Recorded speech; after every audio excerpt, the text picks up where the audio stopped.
సామాజిక వర్గం ఇవాళ టీడీపీ జనసేన బీజేపీ అలయన్స్ లో ఉంది. అలయన్స్ లో ఉన్నప్పటికీ మనం యాక్టివ్ గా పాల్గొంటున్నాం. పార్టీ లైన్ లో ఉన్నాం కాబట్టి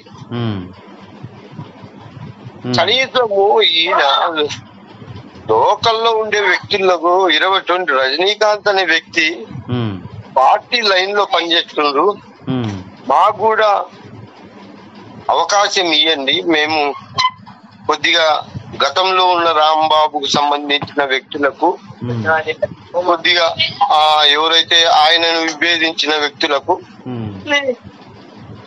కోఆర్డినేషన్ డ్యామేజ్ అవుతుంది, గ్యాప్ వస్తుంది, దాన్ని ఫుల్ఫిల్ చేయండి అని రిక్వెస్ట్ చేసి చెప్పిన. సోషల్ మీడియా మీటింగ్ పెడితే 2 సార్లు కుందూరు కృష్ణమోహన్ రెడ్డి గారితో ఒకసారి చెప్పిన, ఈ నియోజకవర్గ జేసీఎస్ కన్వీనర్ రవిచంద్రకు చెప్పిన, అన్న కూడా చెప్పిన, సో ఎమ్మెల్యే గారికి కూడా చెప్పిన. సో సార్ ఇది కూడా కాదు, మీ ఇంటి పక్కన ఉండే డాక్టర్ సెన్సయ్య గారు Balaji hospital, Balaji scanning centre, నా సొంత పెద్దమ్మ,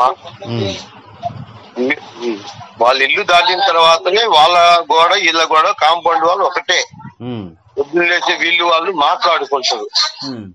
అట్లా కూడా చెప్పినాం. సో మనల్ని ఎవరు ఎందుకు పక్కన పెట్టుకున్నారు అనేది మనకు అర్థంగా, పక్కన పెట్టాలి అనే ఆలోచన కొంతమందికి ఉండొచ్చు.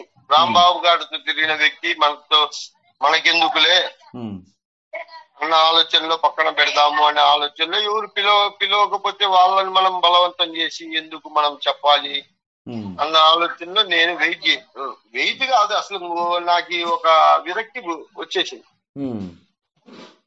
పిల్లల నోటి కాడి డబ్బులు పోగొట్టుకొని రాత్రింబవళ్ళు పనిచేసి 2 సంవత్సరాలు అధికారంలో ఉన్నా గాని అధికారం వదులుకొని రాంబాబు గారితో ఉండి మనకు నష్టం జరిగినా ఉన్నా గాని ఇవాళ మనం పట్టించుకోవట్లేదు అంటే ఎక్కడో మన గురించి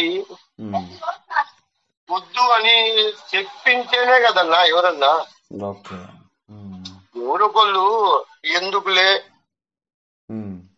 అంతేనే కదా, వాళ్ళను మనం కన్విన్స్ చేసి మనము పోయి తిరిగినా రేపుదేమో మళ్ళా మనం బాధపడే పరిస్థితి ఎందుకని 2 months నుంచి మనము బయటికి కూడా పోవట్లేదు తెలుసా. 2 months నుంచి నేను బయటికే పోవట్లే. పార్టీలలో నుంచి ఏ పార్టీ వద్దు, దూరంగా ఉందాము, చేసిన కాడికి చాలు. నా మనసుకు నాకే అసహ్యం అనిపించింది. ఎందుకబ్బా నేను చేసిన, అసలు నేను ఎవరిని ఉద్దేశించి ఏ రోజు నేను మాట్లాడిన వ్యక్తిని కాదు, ఎవరిని ఒక మాట అన్న మాట కూడా కాదు. కేవలం రాంబాబును 2009 నుంచి 2024 వరకు మనం పనిచేయడం కూడా కరెక్ట్ గా తీసుకోలేదేమో నిర్ణయం అనే. ఈ రోజు పరిస్థితి ఏమైపోయిందంటే, 2వ స్టెప్ ఏమైపోయిందంటే, వైసీపీలో ఉన్న పాత వైసీపీకి పనిచేసి టీడీపీకి లేకపోయి మళ్ళా వైసీపీలోకి వచ్చిన వాళ్ళ పరిస్థితి బాగానే ఉంది. టీడీపీలో ఆఫ్టర్ ఎలక్షన్లు అయిపోయిన తర్వాత టీడీపీలో ఉండి మళ్ళా టీడీపీకి కొట్టిపోయిన వాళ్ళ పరిస్థితి అవతల బాగానే ఉంది. వాళ్ళకి యువతల పనులు జరిగినాయి.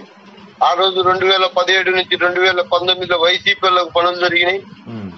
వాళ్ళిద్దరు బాగానే ఉన్నారు. టీఆర్పీ నుంచి మనం ఉన్నాము.